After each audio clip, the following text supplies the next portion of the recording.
دعاؤں اور اذکار میں اضافے کے حوالے سے اہل سنت و جماعت کا احادیث طیبات کی روشنی میں یہ موقف ہے کہ ذکر و اذکار، دعا اور درود شریف میں اضافہ کرنا اور اپنی طرف سے کلمات کی زیادتی کرنا یہ بالکل جائز ہے، اور نبی کریم صلی اللہ علیہ وآلہ وسلم کی مرفوعاً حدیث اور حضور علیہ الصلوۃ والسلام کے صحابہ کرام علیہ مردوان کے جو آثار ہیں ان سے یہ بات بالکل واضح ہوتی ہے۔ نماز جیسی اہم عبادت میں بھی حضور علیہ الصلوۃ والسلام نے اختیار عطا فرمایا ہے کہ اگر نماز جیسی اہم عبادت میں کوئی بندہ دعا کرتا ہے تو دعا کے درمیان اور دعا کے دوران جو بھی کلمات اس کو اچھے لگتے ہیں اس کے لیے پڑھنے کی اجازت ہے۔ صحیح بخاری میں حدیث نمبر 835 ہے، سیدنا عبداللہ ابن مسعود رضی اللہ تعالیٰ عنہ جہاں تشہد کا بیان کرتے ہیں اور اس تشہد کا کہ جو فرماتے ہیں کہ مجھے نبی کریم علیہ السلام نے تشہد اس طرح سکھایا ہے جس طرح قرآن کریم کی آیت ہوتی ہے، تو قرآن کریم کی آیت کی طرح مجھے حضور علیہ الصلوۃ والسلام نے تشہد سکھایا ہے۔ تشہد کے بعد سرکار دو عالم صلی اللہ علیہ وسلم کا فرمان مقدس بیان کرتے ہیں کہ حضور علیہ السلام نے فرمایا جب تشہد پڑھ لیں ثم یتخیر من الدعاء اعجبہ الیہ فیدعو، پھر اس کو دعا کا اختیار ہے، جو اسے کلمات اور الفاظ پسند ہیں، اچھے لگتے ہیں، ان کلمات کے ساتھ وہ دعا کر سکتا ہے۔ اب ظاہر ہے کہ جو بھی کلمات اچھے لگتے ہیں، پسندیدہ ہیں، اپنی طرف سے ان الفاظ کو ادا کرے، یا قرآن مجید اور احادیث طیبات میں جو دعائیں مذکور ہوئی ہیں ان دعاؤں میں سے کوئی بھی دعا تشہد کے بعد اور درود شریف کے بعد وہ پڑھ سکتا ہے۔ ہاں یہ ہے باقی تینوں ائمہ امام شافعی، امام مالک اور امام احمد بن حنبل رحمۃ اللہ تعالیٰ علیہ فرماتے ہیں جو بھی دعا کلمات جن الفاظ کے ساتھ بھی کرنا چاہے کر سکتا ہے، جبکہ امام اعظم ابو حنیفہ رحمۃ اللہ علیہ فرماتے ہیں کہ یا تو قرآن و حدیث کی دعائیں یعنی دعائے معصورہ پڑھے، یا یہ ہے کہ پر اپنی طرف سے بھی اگر الفاظ ادا کرتا ہے تو کم از کم وہ دعا جو ہے وہ قرآن و حدیث کے مشابہ ہونی چاہیے، دنیاوی اس میں الفاظ استعمال نہ کیے جائیں۔ یعنی دعا کرتا ہے ربنا آتنا فی الدنیا حسنہ وفی الآخرۃ حسنۃ وقنا عذاب النار، تو ٹھیک ہے۔ اس طرح کی دیگر جو قرآن و حدیث میں دعائیں آئی ہیں ان کو وہ پڑھ سکتا ہے، اور اس طرح کے الفاظ استعمال نہ کریں جو دنیا کی یہ کلمات کے مشابہ ہیں، جس طرح دعا کرے کہ ربنا آتنا زوجۃ حسینۃ وسیارۃ جدیدۃ وبیتا واسعا، یا اللہ مجھے حسین بیوی عطا کر دے، مجھے جو وہ نئی گاڑی عطا کر دے، اس طرح کے کلمات کے ساتھ دعائیں نہ کریں۔ باقی جو بھی کلمات قرآن و حدیث میں دعا کیا ہے یا قرآن و حدیث میں کے مشابہ جو دعائیں ہیں ان دعاؤں کو وہ ذکر کر سکتا ہے اور پڑھ سکتا ہے، اپنی طرف سے اضافہ کر سکتا ہے۔ ثم یتخیر من الدعاء، پھر دعا کا اسے اختیار ہے، اعجبہ الیہ فیدعو، جو اس کو الفاظ پسند ہیں کلمات ان کلمات کے ساتھ دعا کرے۔ اب نماز کے بعد ہم جب دیکھتے ہیں تو حج کے حوالے سے احادیث موجود ہیں، اور نماز کے اندر ہی کئی ایسے مقامات ہیں کہ جس میں نبی کریم صلی اللہ علیہ وآلہ وسلم کے صحابہ علیہ مردوان نے اپنی طرف سے دعاؤں کا اضافہ کیا تو حضور علیہ الصلوۃ والسلام نے ان کی حوصلہ شکنی نہیں فرمائی بلکہ حضور علیہ السلام نے ان کی حوصلہ افزائی فرمائی۔ مثال کے طور پہ صحیح بخاری میں حدیث موجود ہے، صحیح بخاری حدیث نمبر 799 799، نبی کریم علیہ الصلوۃ والسلام نماز پڑھا رہے تھے، حضور علیہ السلام نے سمع اللہ لمن حمیدہ کہا تو پیچھے ایک صحابی نے دعا کی اور اللہ کی حمد و ثنا کے کلمات بیان کیے، ربنا لک الحمد حمدا کثیرا طیبا مبارکا فی۔ اب یہ جو اگلے کلمات ہیں حمدا کثیرا طیبا مبارکا فی، یہ رسول اللہ صلی اللہ علیہ وسلم نے تعلیم نہیں دیے تھے، بس فرط محبت میں اللہ کی حمد و ثنا کے یہ کلمات اس صحابی نے اپنی طرف سے زیادہ کیے۔ نبی کریم علیہ الصلوۃ والسلام نے سلام پھیرنے کے بعد صحابہ سے پوچھا کہ یہ کلمات کس نے ادا کیے ہیں؟ تو ڈرتے ڈرتے اس صحابی نے کی حضور یہ کلمات میں نے ادا کی ہیں۔ تو رسول اللہ صلی اللہ علیہ وآلہ وسلم نے ارشاد فرمایا کہ تیرے ان کلمات کا ثواب تقسیم کرنے کے لیے آسمانوں سے فرشتے اترے ہوئے تھے۔ تو حضور نے ان کو خراج تحسین پیش کیا اور ان کی حوصلہ افزائی حضور علیہ الصلوۃ والسلام نے فرمائی۔ نبی کریم علیہ السلام نے یہ نہیں فرمایا کہ میں نے یہ کلمات تعلیم نہیں دی ہے، میں نے تمہیں نہیں سکھائے، تم نے اپنی طرف سے یہ کلمات کیوں کہے؟ تم نے اپنی طرف سے ان کلمات کو اس میں ایڈ کیوں کیا, کیوں زیادتی کی ہے؟ حضور علیہ الصلوۃ والسلام نے یہ نہیں فرمایا, اور یہ جو حضور علیہ الصلوۃ والسلام کی جو سنت تقریری ہے اس سے یہ بات بالکل واضح ہو گئی, اور حضور علیہ السلام نے مہر تصدیق ثبت کر دی کہ اللہ کے ذکر میں اور اللہ کی حمد و ثنا میں اور دعاؤں میں اگر کوئی کلمات کا اضافہ کرتا ہے تو وہ ناجائز اور حرام اور بدعت نہیں ہے, بلکہ وہ اللہ کی حمد ہے, اللہ کی ثنا ہے اور اللہ کا ذکر ہے. اسی طرح سنن ابی داؤد میں ایک حدیث موجود ہے, حدیث کا نمبر ہے 774, حدیث صحیح ہے. یہ تو نماز کا ذکر تھا, اس کے علاوہ نماز کے علاوہ حضور علیہ الصلوۃ والسلام کی بارگاہ اقدس میں ایک صحابی موجود تھے, تو اس صحابی نے اس کو چھینک آئی تو اس نے چھینکنے کے بعد کہا الحمدللہ حمدن کثیرا طیبا مبارکا فی. تو نبی کریم علیہ الصلوۃ والسلام نے یہ کلمات پورے کے پورے تعلیم نہیں دیے. جس کو چھینک آئے تو حدیث میں تعلیم یہ ہے کہ وہ الحمدللہ کہے یا الحمدللہ علی کل حال, یہ کلمات موجود ہیں. لیکن الحمدللہ حمدن کثیرا طیبا مبارکا فی, یہ پورے سارے کلمات نبی کریم علیہ الصلوۃ والسلام کی تعلیم کردہ نہیں ہیں. لیکن اس صحابی نے اپنی طرف سے ان کلمات کا جب اضافہ کیا تو حضور علیہ الصلوۃ والسلام نے فرمایا کہ من القائل, اس کلمے کا قائل کون ہے, کس نے یہ کلمہ کہا؟ تو اس صحابی نے حضور علیہ السلام کی بارگاہ میں عرض کی کہ حضور میں نے یہ کلمات ادا کی ہیں. تو فرمایا تیرے یہ کلمات اللہ رب العزت کے عرش کے نیچے جا کے ٹھہرے ہیں, یعنی اللہ کی بارگاہ میں یہ کلمات اتنے قبول ہو گئے. تو اپنی طرف سے صحابی نے کلمات کا اضافہ کیا اللہ کی حمد و ثنا کے, تو حضور علیہ الصلوۃ والسلام نے ان کو بدعت کہہ کے یا ان کو حضور علیہ الصلوۃ والسلام نے ان کلمات کو رد نہیں کیا. اب حضور علیہ الصلوۃ والسلام کے صحابہ کرام علیہ رضوان کا عمل دیکھتے ہیں, تو ان کے عمل سے بھی یہ بات بالکل واضح ہوتی ہے کہ وہ دعاؤں میں اور اللہ کے ذکر میں اضافے کے قائل تھے, اور وہ سمجھتے تھے کہ ان کلمات میں اضافہ کرنا اس میں کوئی حرج نہیں ہے. صحیح مسلم کی حدیث نمبر 2811 سے لے کر 2814, 11, 12, 13, 14, یہ 4 احادیث امام مسلم رحمۃ اللہ تعالی صحیح مسلم میں لے کے آئے. سیدنا عبداللہ ابن عمر اور حضرت سیدنا فاروق اعظم عمر ابن خطاب رضی اللہ تعالی عنہما, ان دونوں صحابہ سے صحیح مسلم میں, اور الطبقات الکبریٰ امام ابن سعد کی کتاب میں سیدنا عبداللہ ابن مسعود سے اور حضرت امام حسن مجتبی رضی اللہ تعالی عنہما, دونوں صحابہ سے یہ روایت الطبقات الکبریٰ میں اس طرح کی اس مضمون کی موجود ہے. صحیح مسلم کی جو حدیث ہے 2811, اس پہ موجود ہے کہ عبداللہ بن عمر رضی اللہ تعالی عنہ حج کے دوران نبی کریم علیہ الصلوۃ والسلام کے تلبیہ کا ذکر کرتے ہیں کہ حضور علیہ الصلوۃ والسلام جو تلبیہ پڑھتے تھے, اللہ کا ذکر کرتے تھے, وہ کس طرح کرتے تھے؟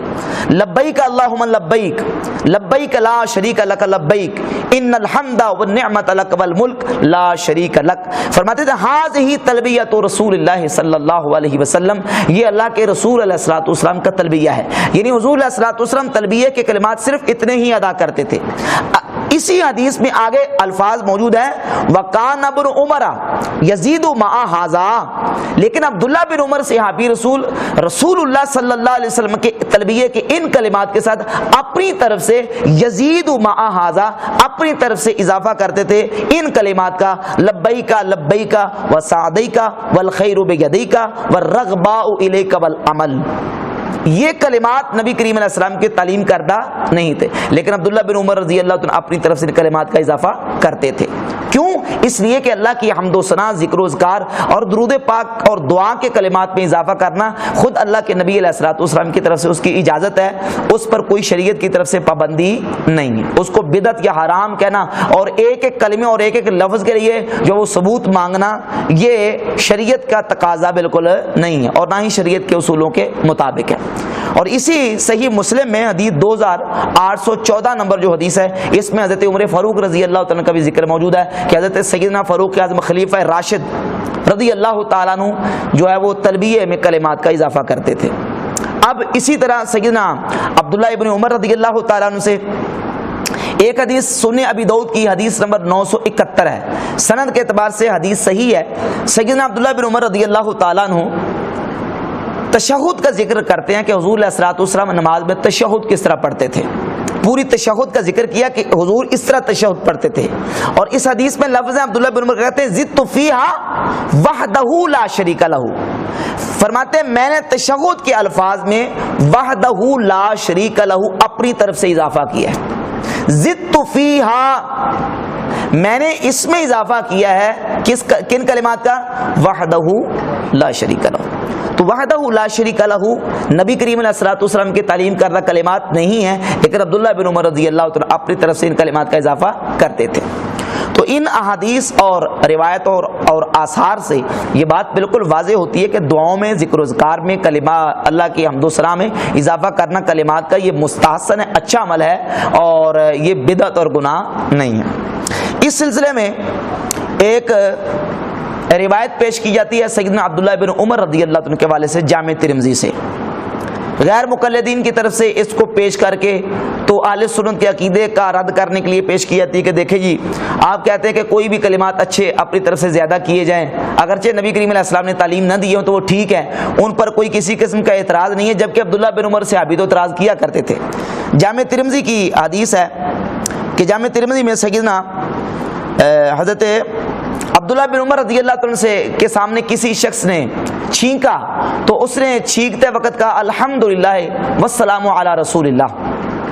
تو عبداللہ بن عمر رضی اللہ تعالیٰ نے اس چھینکنے والے شخص کو کہا کہ میں بھی یہ کہتا ہوں والسلام علی رسول اللہ، لیکن چھینکتے وقت والسلام علی رسول اللہ صلی اللہ علیہ وسلم کہنے کی تلقین یا تعلیم اللہ کے رسول نے ہمیں نہیں دی۔ تو یہ روایت بیان کر کے اس سے مطلب یہ نکالتے ہیں کہ مطلب یہ نکلا کہ جس چیز کا ثبوت نبی کریم علیہ الصلوۃ والسلام سے نہ ہو اور حضور نے اس کو تعلیم نہ دیا ہو تو وہ کلمات جو ہے وہ کہنے جائز نہیں ہیں۔ جبکہ اگر ہم اسی روایت کو اس کے متعدد طرق کے ذریعے ہم دیکھتے ہیں تو جامع ترمذی میں اس کا ایک طریق موجود ہے۔ امام ترمذی رحمۃ اللہ اس طریق کو ذکر کر کے کہتے ہیں کہ یہ روایت غریب ہے، اور اس کو زیاد بن ربیع نے روایت کیا ہے۔ راوی کا نام کیا ہے؟ زیاد ابن ربیع، اور یہ طریق بھی غریب ہے۔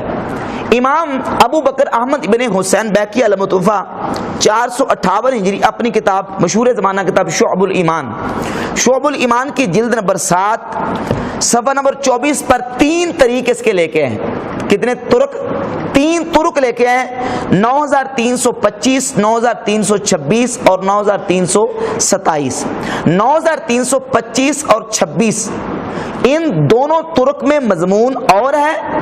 اور 9327 والا جو طریق ہے اس میں مضمون اور ہے جو زیاد ابن ربیع کے طریق سے ہے۔ اب تینوں طرق امام بہقی رحمۃ اللہ ذکر کرتے ہیں۔ پہلے 2 طریق میں مضمون کیا ہے؟ وہ یہ کہ عبداللہ بن عمر رضی اللہ عنہ کے سامنے ایک شخص نے چھینکا اور اس نے فقط کہا الحمدللہ، تو سیدنا عبداللہ بن عمر نے کہا قد بخلت فحلا حیث حمدت اللہ صلیت علی النبی صلی اللہ علیہ وسلم، اے چھینکنے والا تو نے صرف الحمدللہ کہا ہے، حضور علیہ الصلوۃ والسلام پہ درود و سلام نہیں بھیجا۔ قد بخلت، تو نے بخل کیا ہے، فحلا حیث حمدت اللہ صلیت علی النبی صلی اللہ علیہ وسلم، تو نے اللہ کی حمد کے ساتھ نبی کریم علیہ الصلوۃ والسلام پہ درود کیوں نہیں بھیجا؟ تجھے چاہیے تھا کہ تو درود بھی بھیجتا، لیکن تو نے صرف حمد کی ہے۔ یہ ہے طریق نمبر 9325، اور طریق نمبر 9326 میں مضمون اس طرح ہے آتاسا رجل عند ابن عمر رضی اللہ تعالیٰ عنہ، سیدنا عبداللہ بن عمر کے سامنے ایک شخص نے چھینکا اور اس نے کہا الحمدللہ رب العالمین، بس اتنا کہا۔ تو عبداللہ بن عمر نے کہا لو تممتها والسلام علی رسول اللہ صلی اللہ علیہ وسلم، کاش کہ تو والسلام علی رسول اللہ صلی اللہ علیہ وسلم کہہ کے اس کو مکمل کرتا، یعنی الحمدللہ رب العالمین والسلام علی رسولہ صلی اللہ علیہ وسلم، یہ کہتا، کاش کہ تو یہ کہتا۔ اب ان دونوں طرق کا، دونوں حدیثوں کا مضمون یہ ہے کہ اللہ کی حمد کے ساتھ ساتھ نبی کریم صلی اللہ علیہ وآلہ وسلم پہ درود بھی تجھے بھیجنا چاہیے تھا۔ عبداللہ بن عمر تو مطالبہ کر رہے ہیں کہ تجھے درود بھیجنا چاہیے تھا، تجھے حضور پہ سلام پڑھنا چاہیے تھا، مطالبہ کر رہے ہیں کہ تجھے ایسا کرنا چاہیے تھا۔ اب یہ 2 طریقے ہیں، ان کا مضمون ایک طرف۔ اب تیسرا جو طریق ہے اس میں یہ ہے کہ شخص نے چھینکا، وہی جامع ترمذی والا، اور اس میں راوی ہے زیاد ابن ربیع، زیاد ابن ربیع۔ اب امام بہقی جامع ترمذی والا طریق بھی لے کے ہیں اور 2 طرق اپنی طرف سے بیان کیے، پہلے 2 اور تیسرا، ان کے بارے میں لکھتے ہیں الاسنادان الاولان اصح من روایت زیاد ابن ربیع، الاسنادان الاولان اصح من روایت زیاد ابن ربیع، وہ روایت جو جامع ترمذی میں امام ترمذی زیاد ابن ربیع سے لے کے آئے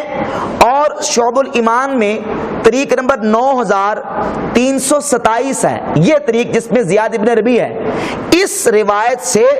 جو میں نے دو پہلے سندیں بیان کی ہیں، کہتے اصح من روایت زیاد ابن ربیع، یہ دونوں سندیں زیاد ابن ربیع کی سند سے زیادہ صحیح ہیں، یہ دونوں حدیثیں زیاد ابن ربیع کی حدیث سے زیادہ صحیح ہیں۔ وفیہما دلالۃ علی خطء روایت ابن ربیع، اور ان دونوں حدیثوں میں زیاد ابن ربیع کی روایت کے غلط ہونے پر دلالت ہے، یعنی دلیل موجود ہے کہ زیاد ابن ربیع کی روایت میں خطا ہے، ان سے غلطی ہو گئی ہے، جو انہوں نے یہ کہا کہ عبداللہ بن عمر نے یہ کہا کہ میں بھی کہتا ہوں والسلام علی رسول اللہ، لیکن ہمیں اللہ کے رسول علیہ السلام نے تعلیم نہیں دیا، یہ مضمون بیان کرنے میں زیاد ابن ربیع سے غلطی ہوئی ہے۔ زیاد ابن ربیع کی اس روایت سے وہ دو طرق جو ہیں پہلے میں نے بیان کیے 2325 اور 26 وہ زیادہ صحیح ہیں، زیادہ صحیح ہے۔ اور یہ جو زیاد ابن ربیع ہیں، امام بہقی کہتے ہیں قد قال البخاری فیہ نظر، امام بخاری کہتے ہیں اس میں نظر ہے، یعنی اس پر امام بخاری رحمۃ اللہ علیہ نے زیاد ابن ربیع پر جرح کیا۔ تو بحمد تعالیٰ ان روایات، احادیث اور آثار صحابہ سے یہ بات بالکل واضح ہو جاتی ہے کہ روزہ رکھنے کی نیت کے کلمات ہوں یا روزہ افطار کرتے وقت کی جو دعائیں ان کے کلمات ہوں، یا اذان کے بعد جو دعا پڑھی جاتی ہے اس کے جو دیگر اضافی کلمات ہیں، یا جس بھی مقام پر جہاں منع نہیں کیا گیا، اگر کلمات دعا کے، ذکر و اذکار کے، درود شریف کے اپنی طرف سے اضافہ کیا جائے اور اللہ تعالیٰ کی حمد و ثنا کے کلمات اپنے کلمات میں اگر بیان کیے جائیں تو اس میں کوئی حرج اور گناہ نہیں ہے۔ ہر ایک جملے اور لفظ پہ دلیل کا مطالبہ کرنا یہ قرآن و حدیث کا، اور یہ جو میں نے آپ کے سامنے دلائل رکھے ہیں ان دلائل کے بالکل یکسر خلاف ہے۔